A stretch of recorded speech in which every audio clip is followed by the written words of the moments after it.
విజయనగరం జిల్లా గజపతి నగరం మాజీ ఎంపీపీ గంట్యాడ శ్రీదేవి ఆధ్వర్యంలో గజపతి నగరం మండల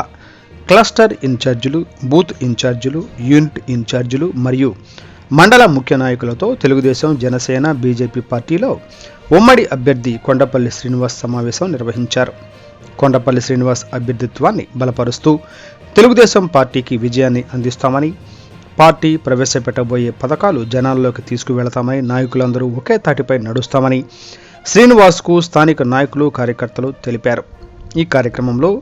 మధుపాడు మాజీ సర్పంచ్ లెంక బంగారు నాయుడు, బూడిపేట మాజీ సర్పంచ్ అప్పల రాము, తుమ్మకాపల్లి మాజీ సర్పంచ్ గోవిందరావు, క్లస్టర్ కోఆర్డినేటర్ డాకి నారాయణప్పుడు, కెంగువ మాజీ సర్పంచ్ మజ్జి రామానాయుడు, మండల పార్టీ ఉపాధ్యక్షులు గోవింద్, గంట్యాడ మాజీ ఎంపీపీ కొండపల్లి కొండలరావు, రావణపేట సర్పంచ్ అరుణ, బగ్గం సర్పంచ్ లెంక చిన్ననాయుడు, మరిపిల్లి సర్పంచ్ లెంక సత్యనారాయణ, ముఖ్య నాయకులు, కార్యకర్తలు పాల్గొన్నారు.